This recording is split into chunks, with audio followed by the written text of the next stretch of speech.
Good morning, students. My name is Abha. I am your English teacher, and today's session is for your summer classes. Students, जैसा कि आप सब लोग जानते हैं कि with the order of the DM, right now classes is suspended because of the heat waves. तो इस वजह से जो classes suspend चल रही हैं, आप लोगों को हम लोग रिकॉर्डिंग सेशंस के थ्रू प्रोवाइड कर रहे हैं आप लोगों के इंपॉर्टेंट चैप्टर्स जो कि आपकी ग्रामर बुक से रिलेटेड हैं. So students, please stay safe at your home and keep going your studies, जिससे कि किसी भी तरह से आपकी स्टडीज हैम्पर ना होने पाए. So your today's chapter is your today's recording online session chapter is phrases and clause. So I give you 10 to 15 seconds time. Please open up your book and let's start the chapter phrases and clauses. In your book, this is two chapters. That means phrases एक अलग chapter के रूप में, एक अलग topic के रूप में cover किया गया है, and clauses एक अलग topic के रूप में cover किया गया है. But both are correlate with each other. So that's why इसको हम एक session में, एक वीडियो में आपको प्रोवाइड कर दे रहे हैं ताकि आप दोनों को इंटर रिलेट एक साथ कर पाएं और दोनों के बीच में क्या कोरिलेशन है उसको इजीली समझ पाएं. So let's start our chapter. My first question is from you. What is the difference between a clause and a phrase? सबसे पहले बच्चा हमको ये जानना बहुत जरूरी है. What is the difference between a clause and a phrase? So first of all, what is a clause? A group of words that have a subject and a verb that must always agree. Always remember students, चाहे वो clause हो चाहे वो phrase हो, both are group of words, but उसमें से एक particularly sentence को कंप्लीट करता है, यानी वो अपनी मीनिंग को क्लियर करता है, और दूसरा ग्रुप ऑफ वर्ड्स अपनी मीनिंग को क्लियर नहीं करता है. इस वजह से ये दो पार्ट्स में डिवाइडेड हो जा रहा है. The one is the clause and the another one is the phrase. So what is the clause? A group of words that have a subject and a verb that must always agree. And what is phrase? A noun, a verb और preposition with all its modifiers. That means in the phrase there is no subject and verb which agree. Understood? इसको इस तरह से हम एक concept map के through भी differentiate कर सकते हैं, कॉन्सेप्ट मैप के थ्रू भी समझ सकते हैं बच्चा. What is a phrase? Phrase is not a full sentence. Understood? Then not a complete thought. That means the group of words which did not complete its thought, जो कि अपने thought को उसका जो भी डिसीजन है उस थॉट में क्या समझाने की कोशिश की जा रही है, वो ग्रुप ऑफ वर्ड्स हमको उस सेंटेंस को क्लियर नहीं करता है. And can have subject, verb और neither. After that this is the kinds of phrases जिसको हम आगे अभी चैप्टर में डिस्कस करेंगे. And on the other hand, if I am talking about the clause, then clause has a subject, can express a complete thought. It is also group of words, but it complete the thought. ऐसा नहीं है कि वो पूरी तरह से thought को clear कर रहा है, वो पूरी तरह से सेंटेंस की मीनिंग को क्लियर कर रहा है, बट फिर भी अगर हम उस सेंटेंस को रीड कर रहे हैं, देन वी अंडरस्टैंड दैट उस सेंटेंस में क्या कहने का कोशिश किया जा रहा है, हमको क्या बताने का कोशिश किया जा रहा है. On the other hand, it has verb. Then if I am talking about the kinds of phrases and the kinds of clauses, then kinds of phrases is prepositional phrase, adjective phrase, adverb phrase, noun phrase and the verb phrase. On the other hand, the kinds of clauses, independent and dependent subordinate clauses. Dependent and subordinate. Okay, so let's start. Now, after to understand the differentiate between the phrases and clause, can you answer these questions? Which of the following are phrases and which are clauses? The first one is, already did it for you. In my room. It is a phrase. The cat went under the bed. It is clause. I hope with the help of these examples you understand more clearly the meaning of the phrase. In this sentence, the cat went under the bed. Cat जो है वो bed के अंदर है. इसमें ये clear किया जा रहा है, हमको सेंटेंस ये क्लियर हो रहा है that it is a complete sentence. It gives the specified meaning. इस वजह से हम इसको क्लॉज कह रहे हैं. And in my room, which room, which type of room, whose room, there is no clarification in these group of words. इस group of words में ये clear नहीं किया गया है, that's why it is phrase. Understood? After that, until next week, the group of words until next week. Now, can you tell me it is phrase or it is clause? Yes, students, it is phrase. After that, quickly walking to the store. It is also the group of words. Now, it is phrase or it is clause? Yes, hope you understand.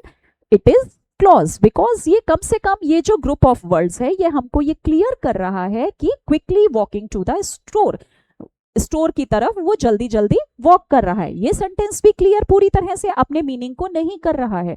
इसमें ये नहीं बताया जा रहा है that who is walking, who is quickly walking to the store, but फिर भी understandable sentence है जिसमें हमें उसका सेंस क्लियर हो रहा है. बट अंटिल नेक्स्ट वीक इसमें हमें किसी भी तरह से उसका मीनिंग्स क्लियर नहीं हो रहा है. After that, yet they tried. It is also phrase because this group of words is not going to clear its meaning. So hope you understand the difference between the phrase and the clause with the help of these examples. Okay, so we will move to our next slide. Now the definition, the meaning of the phrase. Group of related words within a sentence that lack subject and predicate. Phrase cannot express the complete idea or thought. जैसा कि बार बार मैं आपको clear कर रही हूं बच्चा, a group of words which did not complete, which did not give the meaning, which did not give the sense of what the group of words want to say. वो group of words क्या कहने की कोशिश कर रहा है, हमें क्या बता रहा है, उसके बारे में हमको क्लियर नहीं कर पाता है. That group of words is called phrase. Understood? अब the definition. Phrases does not include the subject and the verb at the same time and does not make a complete sense. Thus phrases cannot be a sentence. इसीलिए हम phrases को कभी भी sentence नहीं बोलते हैं. It is the group of the words. One more thing students, the most important thing, आप जिस समय वीडियोस को वॉच आउट कर रहे हैं प्लीज अपनी बुक को अपने सामने ओपन रखेंगे. No need to note it down the notes at the time of watching the videos. आपको वीडियोस को देखते समय किसी भी तरह से नोट्स को प्रिपेयर करने की जरूरत नहीं है. First of all, watch any video of any subject, understood the chapter, understood all the explanation by the teachers. After that, आप उन notes को जो आपको PDF फॉर्मेट में प्रोवाइड किए जा रहे हैं उनको आप easily आराम से बैठ के नोट करेंगे. Then you are able to understand the chapter more easily and more comfortably. Okay. So after the phrase, we will move to our next slide, types of phrases. Noun phrase, prepositional phrase, adjective phrase, adverb phrase, verb phrase, infinite phrase, gerund phrase, and the participle phrase. So one by one. Here in one slide, I will try to describe two kinds of phrases. One is the noun phrase and the second one is the verb phrase. So students, first of all, if I am talking about the noun phrase, consist of noun and related words. It function like a noun in the sentence. With the help of example, if I am going to explain it, the girl on the stage is singing. ठीक है, इसको different colour से इसीलिए mention किया गया है बच्चा ताकि आप उसको क्लियरली समझ सकें. तो consist of noun, understood. Then related word. What is the meaning of the modifiers, students? Modifiers का मतलब कि जब नाउन की क्वालिटीज को मॉडिफाई किया जा रहा है, नाउन की क्वालिटीज को और अच्छी तरह से एक्सप्लेन किया जा रहा है और अच्छी तरह से मॉडिफाई करके आपको ये बताया जा रहा है कि अगर आई am talking about the book, if I am talking about the girl, if I am talking about any particular noun, any monument, any city, any type of noun, तो उस वो which type of noun that is. If I am talking about a frog, it is pink or blue, then modifies the quality. If I am talking about the city, if I am talking about Delhi, then which type of city it is. तो जब भी कोई एक particularly modify कर रहा है noun को, consist of noun and modifier the specific word, that means the noun, then it is function like a noun in the sentence. So in this sentence, the girl on the stage. If I give you a sentence, the girl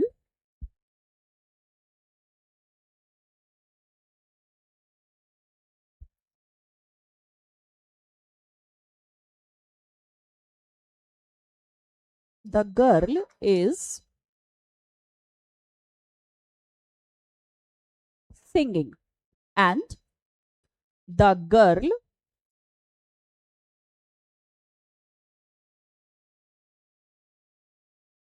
on the stage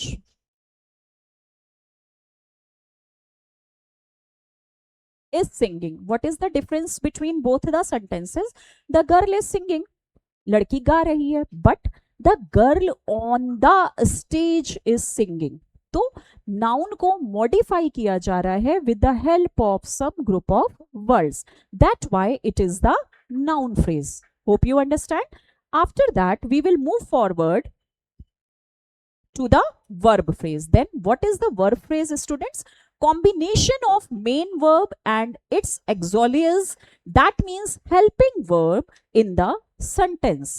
With the example, she is reading a book. That means here we got a particularly verb and the helping verb. अगर मैं इसको बहुत simple way में आपको समझाना चाहूँ तो verb means action words and helping verb means is, am, are. Understood? So in this sentence, she is reading a book. Reading is a verb here and is the helping verb here. Then in this sentence, she has been and reading. Understood? So there are verb and the helping verb. Both are present in a sentence. So this is the verb phrase. Understood, everybody? Once again, noun phrase which consists noun and it modifiers, that is the noun phrase. And what is the verb phrase? Combination of the verb, combination of the main verb and its helping verb is called the verb phrase. Understood? We will move forward to our next slide, students. Prepositional phrase and the adjective phrase. Then consist of prep, object of preps, noun or pronoun, and may also have modifiers. With the help of examples, we easily understand it. A girl at the corner of the class is Amina. Once again, मैं यहाँ से red words जो हैं उनको हटा दूँ. Then a girl of the class is Amina. This is also a correct sentence. But if I am saying a girl at the corner, वो लड़की जो क्लास में सबसे कॉर्नर पे बैठी है उसका नाम अमीना है, तो ये स्पेशली क्लियर कर रहा है अमीना के बारे में, उस लड़की के बारे में, that where she is sitting. Understood? So prepositional phrase में एट द कॉर्नर यूज हुआ. In our next example, she is singing in a loud voice. She is singing, it is also a correct sentence. She is singing in a loud voice. वो किस तरह से गा रही है? वो ऊंची आवाज में, तेज आवाज में गा रही है. So that's why students consist of prep, objects of noun or pronoun and may also have modifiers. Once again, we use the word modifiers here. That means which modify, जो कि और अच्छे से हमें एक्सप्लेन करना है पर्टिकुलरली नाउन और pronoun के लिए, जो कि और अच्छे से नाउन और प्रोनाउन को एक्सप्लेन कर रहा है with the help of the prepositional words. So that type of prepositional words which modify the, which enhance the quality, जो हमें और अच्छे से एक्सप्लेन कर रहे हैं नाउन और प्रोनाउन को, उन वर्ड्स को हम, उन सेंटेंसेस को हम प्रीपोजिशनल फ्रेज में, उस पर्टिकुलर ग्रुप ऑफ वर्ड्स को हम प्रीपोजिशनल फ्रेज में काउंट करते हैं. Understood? After that in the adjective phrase students, group of words function as adjective, consist of adjective modifiers once again, and any word that modify noun or pronoun in the sentence. She is wearing a beautiful dress. She is wearing a dress. But if I am going to say she is wearing a beautiful dress, तो किसी ने एक dress पहना हुआ है और उस dress को किस तरह से मॉडिफाई किया गया, with the help of the word beautiful, या with the help of the word blue, या with the help of any type of. If I am going to say she is wearing a dirty dress, then it is means positive or negative, both are count in the adjective. So यहाँ पर जब हम उस चीज की तारीफ कर रहे हैं, उस चीज की क्वालिटी बता रहे हैं, उसको पॉजिटिवली ले रहे हैं, then it is also the counting in the adjective phrase. और अगर हम वहां पर उसको नेगेटिव फॉर्म में ले रहे हैं, उसके बारे में कोई बुरी बात बता रहे हैं, that means good and bad, both are included in the adjective, both are included in the adjective phrase. So she is wearing a beautiful dress, the boy in the red shirt is my brother. अगर इस example को हम ऐसे बोले बच्चा, the boy is my brother, वो भी correct है. बट यहाँ पे हम ब्रदर को, उस बॉय को जिसके बारे में यहाँ पे पर्टिकुलरली बात किया जा रहा है इन दिस सेंटेंस, अगर हम उसके बारे में बात कर रहे हैं तो हम उसको कैसे डिस्क्राइब कर रहे हैं. That means in a group of boys, बहुत सारे लोगों का क्राउड है जहाँ पे बहुत सारे लड़के खड़े हैं, और अगर हमें वहाँ पे अपने भाई को, अपने ब्रदर को स्पेसिफिकली किसी को आइडेंटिफाई करना है, then how I identify, how we identify, we specify the red shirt. So that is the modifier of the particular noun or pronoun. So that's why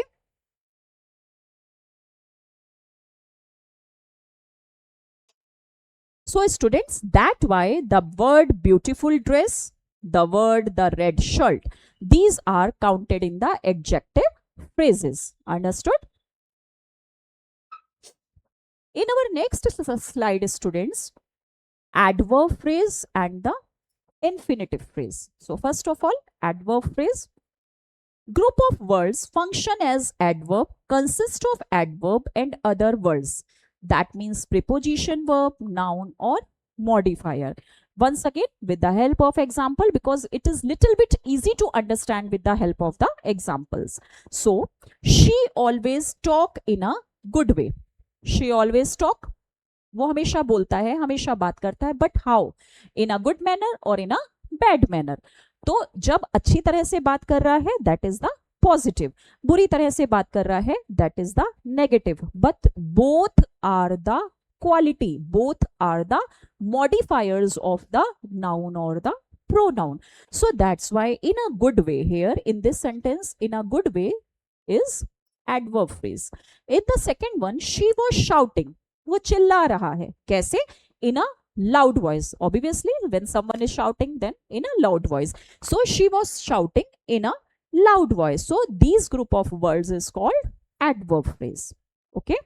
After that, infinitive phrase consists of infinitive to plus first form of verb. That means when I use the action word, any action word, eat, dance, watch, any action word, any doing word, any verb, आप कुछ भी बोल सकते हैं इसको, उसके साथ जब हम to को यूज करते हैं बच्चा, then it is the infinitive phrase. It is very easy to understand, it is very easy to diagnose. हम इसको बहुत अच्छी तरह से समझ सकते हैं, हम इसको बहुत अच्छी इजीली जो है वो समझ सकते हैं कि कौन सा वर्ड जो है, कौन सा सेंटेंस जो है वो हमारा infinitive phrase में काउंट होता है, with the help of the verb, with verb. That means how I say it, verb plus to. ठीक है ना, to plus verb की first form. Understood?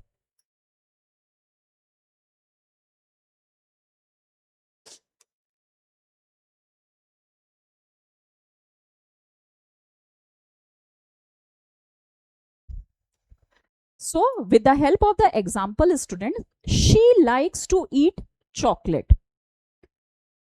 Verb and to.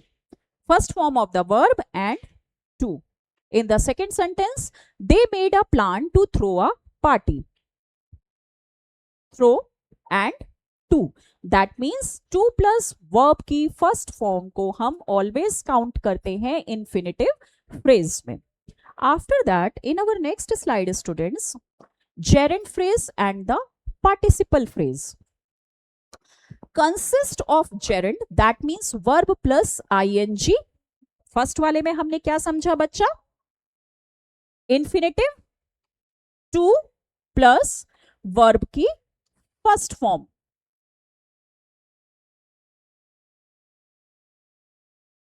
Two plus first form of verb.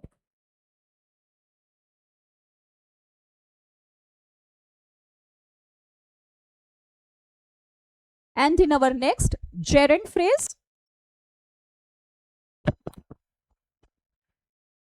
verb plus ing.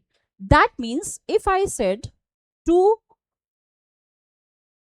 read and if I am going to say reading, तो reading हमारा count हो जाता है बच्चा जेरेंड फ्रेज में. That means जब हम वर्ब के साथ आईएनजी फॉर्म यूज कर रहे हैं, at that time its modify the words जो कि उसके साथ एसोसिएट कर रहे हैं इन द सेंटेंस. वो वर्ड्स उसके साथ नाउन की तरह एक्ट करेंगे in any sentence and it modifies. So I like reading romantic novels. She started learning. Once again, to learn nahi, learning. So she started learning the lesson. So it is count in the gerund phrase. After that, in the participle phrase, consist of present participle verb plus ing. But once again, gerund में हम verb plus ing को use करते हैं किसी भी तरह से noun के रूप में, बट यहां पे जेरेंड और पार्टिसिपल को हम यूज करते हैं as the form of the subject. यही इन दोनों के बीच में डिफरेंस है. वंस अगेन, जब हम जेरेंड में यूज कर रहे हैं उसको हम मॉडिफायर्स ऑफ द नाउन के रूप में यूज कर रहे हैं, verb plus ING form. And when I am going to use participle phrase, तो पार्टिसिपल फ्रेज में जब हम वर्ब प्लस आईएनजी यूज कर रहे हैं उसको वहां पर उस सेंटेंस में एज अ सब्जेक्ट यूज किया जाता है. जैसे एक सिंपल सा इसी सेंटेंस को अगर मैं आपको डिफरेंस करके बता दूं,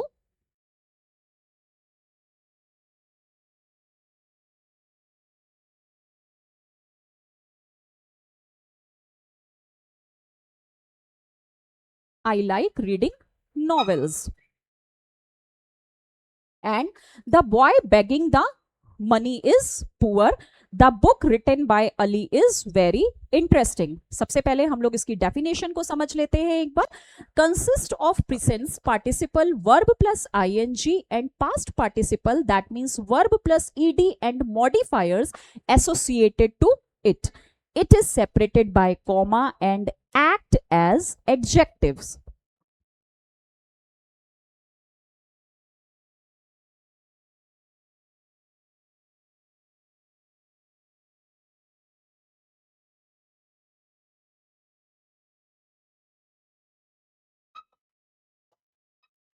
यहां पर मैंने किसी भी वर्ब को, मतलब किसी भी जो पर्टिकुलरली एक वर्ब है उसका आईएनजी फॉर्म यूज किया, बट ईटिंग को मैंने यूज किया as a subject in this sentence. यहां पे जब आपको बताया जा रहा है begging the money, participle phrase के रूप में, the boy begging the money is poor, यानी जो बच्चा मांग रहा है, जो बच्चा बेग कर रहा है, मांग रहा है पैसा, वो एक पुअर बच्चा है. तो यहाँ पे भी वर्ब प्लस आईएनजी यूज किया जा रहा है और यहाँ पे भी वर्ब प्लस आईएनजी यूज किया जा रहा है. बट यहाँ पे जो वर्ब प्लस आईएनजी यूज किया जा रहा है, it uses as the noun. ठीक है, so that's why it associated with the gerund. And when this verb plus ing form uses at the modifier, and इसको डिफ्रेंशिएट करना इसलिए इजी होता है क्योंकि पार्टिसिपल फ्रेज में हम उसको सब्जेक्ट के फॉर्म में यूज करते हैं. After that students, in our next slide we will discuss the clause.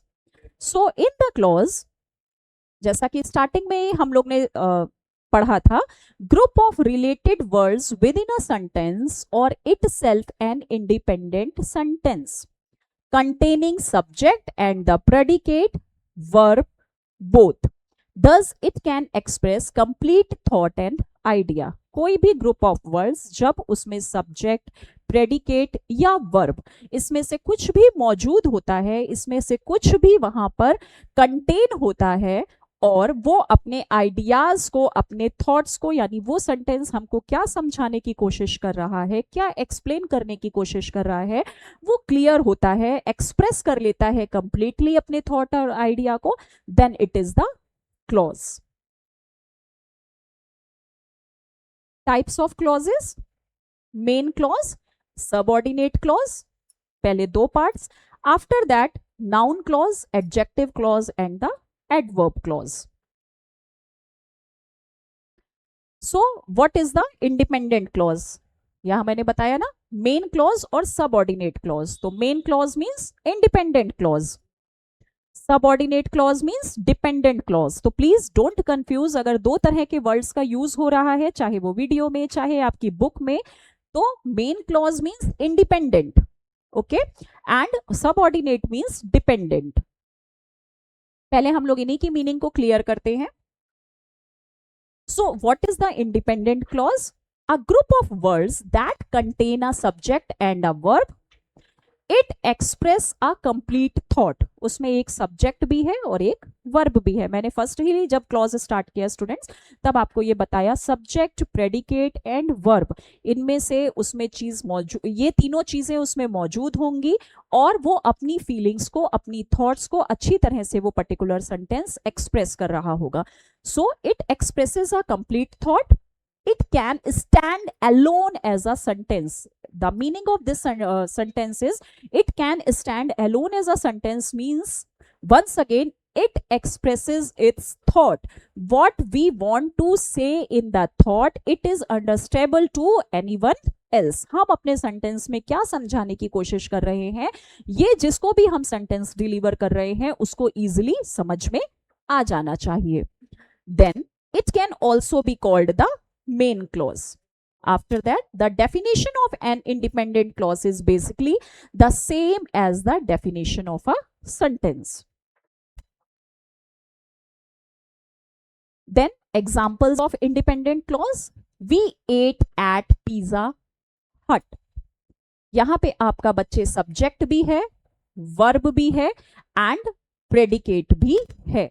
We eight eight pizza हट, हमने पिज्जा हट में खाया. यहां पे आपको अंडरस्टैंड हो रहा है सारी चीजें. We have subject, we have the verb and we have the predicate in this particular sentence. After that, he finished his homework assignments early in the afternoon. Here subject, verb, and the rest sentence, rest group of words is our predicate. After that, she, subject, wore, verb, and the rest of the sentence is our predicate. Then in our last example, Ellie caught the blue lizard. So students, in your book, in your grammar book, there are different examples of the phrases, there are different examples of the clauses. वो examples, वो exercises आपकी अलग हो सकते हैं, but grammar जो होती है बच्चा, उसका बेसिक कॉन्सेप्ट ये होता है दैट हमें उसके रूल्स पता होने चाहिए और साथ ही साथ हमें ये पता होना चाहिए कि किस तरह से हम उन सेंटेंसेस को ग्रामेटिकली करेक्ट कर सकते हैं. The main thing is this, ये नहीं कि जो आपकी बुक में एग्जाम्पल दिया गया है उसी के थ्रू आप समझेंगे तो समझ में आएगा, बल्कि आप इन पीडीएफ्स के थ्रू, आप इन रील्स वीडियोस के थ्रू उसको अंडरस्टैंड कीजिए एंड उसके बाद अपनी बुक में जो एक्सरसाइजेस हैं उनको सॉल्व कीजिए। Then in our next slide, dependent clause, dependent and the subordinate clause. So a group of words that contain a subject and a verb, but it does not express a complete thought. चूंकि वो main था और independent था, that's why वो अपनी meaning को self अपने आप एक्सप्रेस कर ले रहा है, but in the dependent clause, in the subordinate clause, वो अपनी मीनिंग को, अपने सेंस को क्लियर नहीं कर पा रहा है एलोन, अकेला। ठीक है, डिपेंडेंट क्लॉज को नीड होता है उस सेंटेंस को क्लियर करने के लिए, उस सेंटेंस के आइडियाज और थॉट्स को क्लियर करने के लिए। Then it can not stand alone as a sentence and can also be called the subordinate clause. After that, with the help of the examples, if you try to disguise a dependent clause as a sentence, you only have a sentence fragment, an incomplete sentence. To exist, a dependent clause must be attached to an independent clause. That means dependent clause always, with the help of the independent clause, अपनी meaning को, अपनी feelings को express कर सकेगा. And dependent clauses like noun, adjectives or adverbs. With the help of the example, it is easy for you. After we went to the mall, when, who, यहाँ पे हमारे पास दोनों क्वेश्चंस का आंसर नहीं है। After when we went to the mall, आखिर कब, किसके साथ, हम कब जाएंगे, किसके साथ जाएंगे। तो जब ये सेंटेंस है, ये अपनी मीनिंग, ये ग्रुप ऑफ वर्ड्स जो है, ये क्लॉज, ये हमें बस इतना बता रहा है after we went to the mall, लेकिन किसके साथ जाएंगे, कब जाएंगे, इसको नहीं बता रहा है। Then we need a independent clause. Independent clause बच्चे हमारे सबऑर्डिनेट क्लॉज के फ्रंट में भी ऐड हो सकते हैं और इंडिपेंडेंट क्लॉज हमारे सबऑर्डिनेट क्लॉज के एंड में भी यूज हो सकते हैं। बिफोर भी यूज होंगे और उसके एंड में भी यूज होंगे। उसका कोई पर्टिकुलर रूल नहीं है कि हमें इंडिपेंडेंट क्लॉज को हमेशा बिफोर ही ऐड ऑन करना है। बहुत सारे एग्जांपल्स, बहुत सारे सेंटेंसेस में हम लोग ऐसा देखते हैं कि हमारे सबऑर्डिनेट क्लॉज के बाद में, सबऑर्डिनेट क्लॉज जब हमारा खत्म हो जाता है, उसके बाद उसकी मीनिंग को इनहैंस करने के लिए, उसकी मीनिंग को और मॉडिफाई करने के लिए, क्लियर करने के लिए हमारे इंडिपेंडेंट क्लॉज को वहां पर ऐड ऑन किया जाता है। So when the dog ran down the street, it is also a incomplete sentence because we did not understand the question. आखिर क्वेश्चन नहीं समझ में आया, because we did not understand the question. अब because we did not understand the question का meaning ये भी हो सकता है कि हमने पेपर छोड़ दिया क्योंकि हमें क्वेश्चन समझ में नहीं आया, हम पढ़ के नहीं गए थे, हमें क्वेश्चन समझ में नहीं आया। तो व्हाट वी वांट टू से in this particularly sentence, okay, after that, while you were sleeping, at which time, at when and where, then before the bell rang, the classroom was quiet. So these all sentences, these all clauses are dependent clauses because they did not clear their meaning. वो अपनी meanings को clear नहीं कर पा रहे हैं, that's why इनको हम यहाँ पर dependent clauses कहते हैं।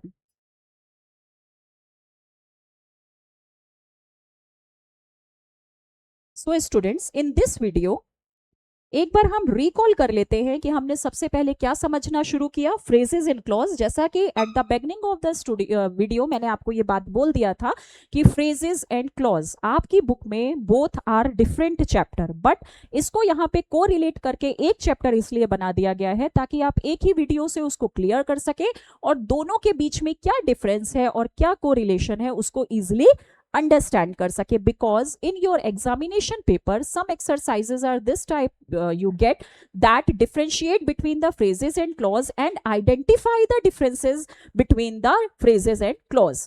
So that's why, what is the difference between a phrase and clause, our first slide. Then concept web के थ्रू आपको एक बार बताने का कोशिश किया था, what is the particularly, not a sentence has a subject, can have subject verb और neither, then not a complete thought. After that कुछ एग्जाम्पल्स दिए थे बच्चा। देन फ्रेज का आपको डेफिनेशन, एक पर्टिकुलर डेफिनेशन प्रोवाइड किया है। After that types of phrases, noun, prepositional, adjective, adverb, verb, gerund, infinitive, participles. फिर उनको एक एक स्लाइड में 2 फ्रेजेस को आपके डिफरेंट टाइप से जो है आपको समझाने का कोशिश किया गया, आपको उसको एक्सप्लेन किया गया with the help of the example.